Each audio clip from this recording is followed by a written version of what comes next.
Yes, Kevin. Where are we and what is that? We are in the Point Pelee area. We're at Wheatley Provincial Park. And this is my air mattress.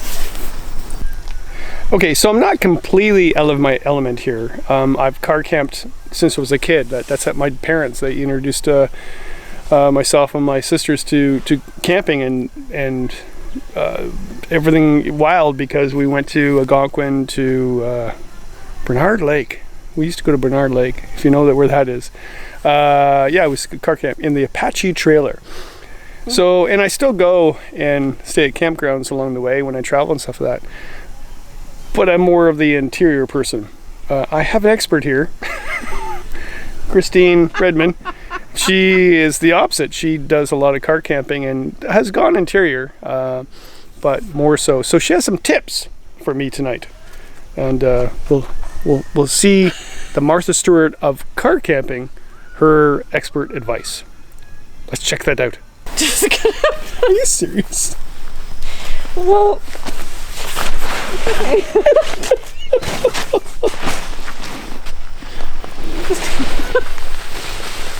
You can put it in the tent now. Look how awesome it is. It's okay. It's not going to fit in the tent, is it? It's not. It's too big for the tent. No, it is. Oh no! No, it's gonna go. It's gonna go like right in like this.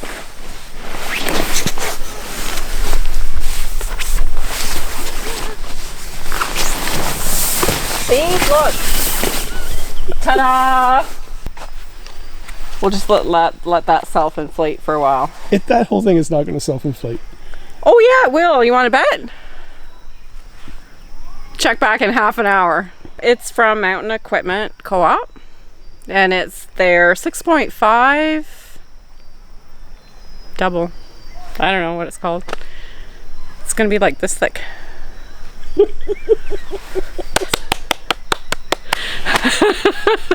If it self-inflates.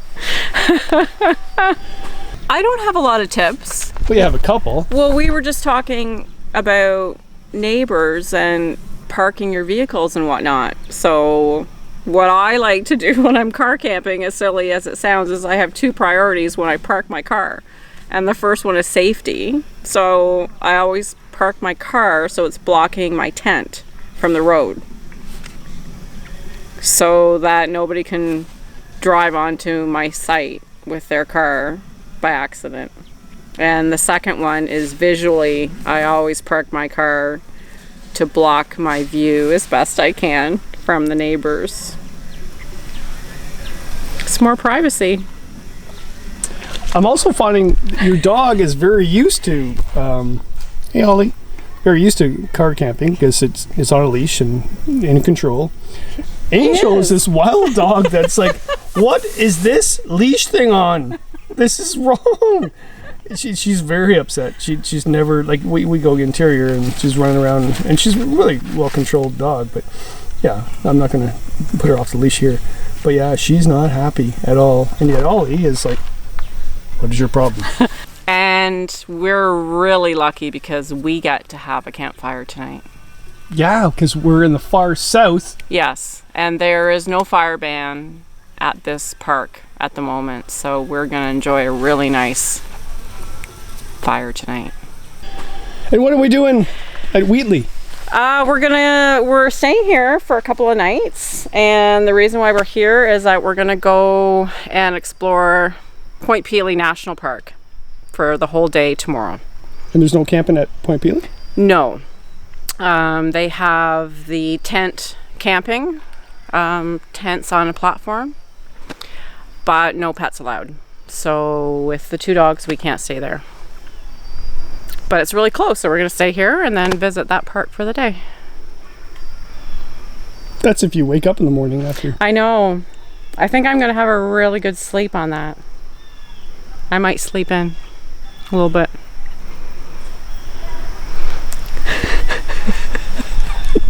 It wasn't just Kristine that wanted to go to Point Pelee. She actually wanted to go. She's never been before.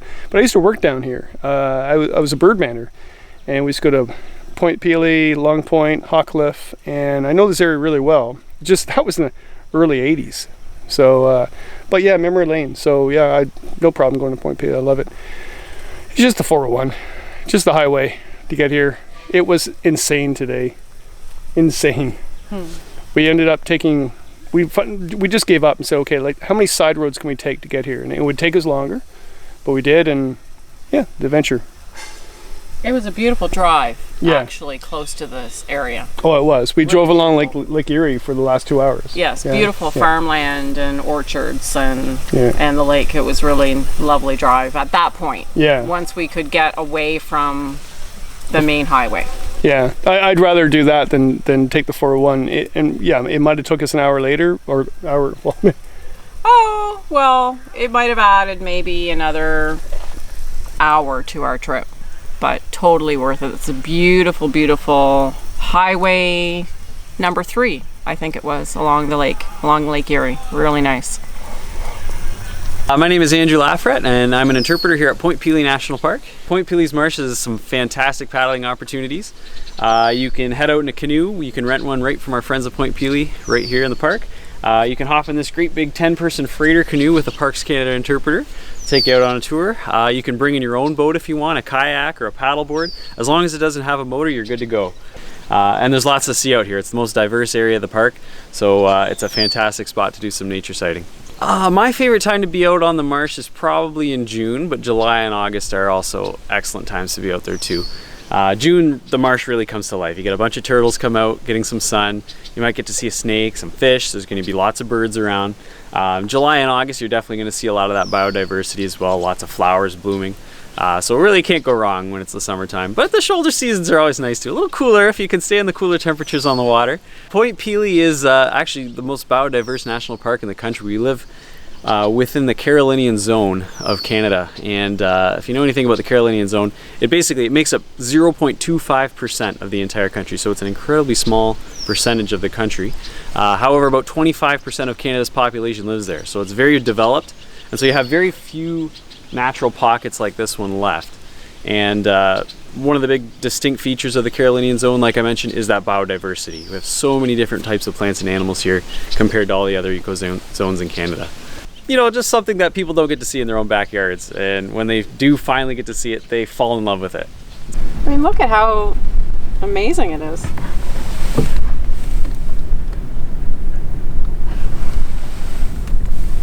Nice. Thank you. Thanks for bringing me here, Kevin.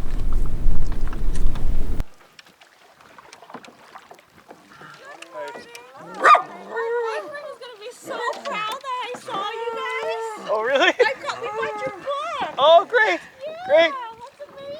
All right, thank you. We're about to take a shuttle to the tip of Point Pelee. We were going to walk, but The shuttle's more fun. See, you said so. It's the best way to take dogs for a walk, right? yeah, There you go. that's right.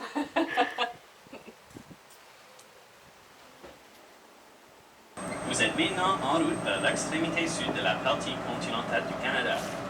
Restez assis avec les bras et les jambes à l'intérieur de la navette pendant le trajet.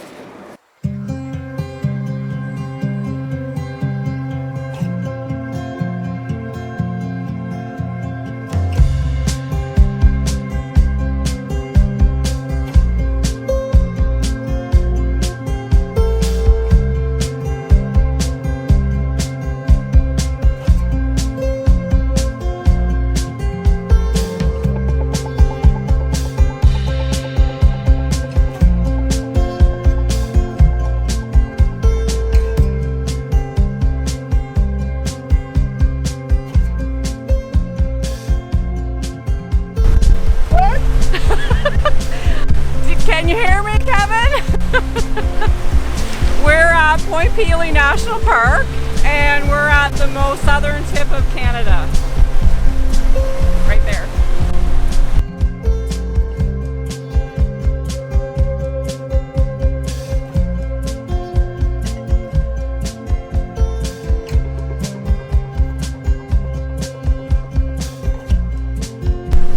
are you and where am I?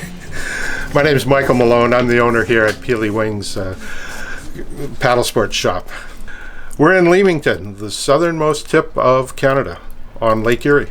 And you have recommended a bunch of paddling routes around here. I've got a map. Right, so here's Point Pelee, and we're located on Sturgeon Creek here. Pelee Wings is just outside the national park, 2 kilometers. The national park offers great paddling opportunities. We have our prevailing southwest winds on this side, often wavy, which means the east side of the park is calm in the lake. And there are over 2,000 acres of wetlands in the park with flat water paddling opportunities here. And you can get lost in there. It's a sea of cattails, but with amazing bird life and many species at risk, and what we call Carolinian Canada species that are more common in the US than in Canada. But it's a wonderful paddling opportunity. Also on the Point Pelee Peninsula is the Hillman Marsh wetland, over 1,000 acres. Wheatley Park is close by with two creeks.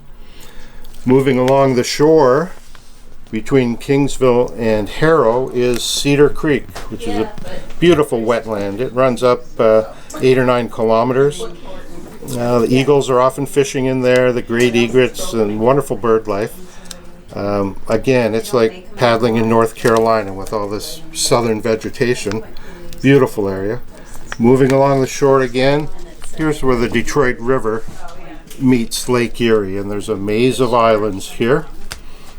And this is somewhat more advanced paddling because the Detroit River has a 4-knot current. And you've got a few freighters going by, but you can get into these islands and explore. Many kayakers will start at the top end here in Windsor at Kayak Cove near Pesh Island, which is a city park, by the way, a beautiful area to explore by canoe or kayak, and then paddle the entire river, which is about 20 kilometers, and you can take out in Amherstburg after exploring these islands and enjoying the Detroit River. Pelee Island is a destination for advanced paddlers. From our shore here at Leamington, it's a 16-mile open water crossing to Pelee Island, and there's Fish Point on the south end, which is a smaller version of Point Pelee, and Lighthouse Point on the north end. All sand beach on this east coast, and a rocky shore on the west. Just south of it, 2 miles offshore, is Middle Island, right there beside the boundary line with the USA. Middle Island is a colonial bird colony and has been added to Point Pelee National Park. It's a nice little day trip, but this is serious water on Lake Erie. The storms whip up quickly, and this trip would be for advanced paddlers. That's a 16-mile open water crossing from Leamington to Pelee Island. So have you done that? Yes, I've done it once, back in the day, going back about 15 years. And we lucked out with really good weather, but you do have to cross the shipping lanes, so you do that at a right angle, your fastest route across the shipping lanes. And you watch the weather very closely because the waves can get whipped up on Lake Erie quickly, and there's several hundred shipwrecks out here, and you don't want to be added to that list.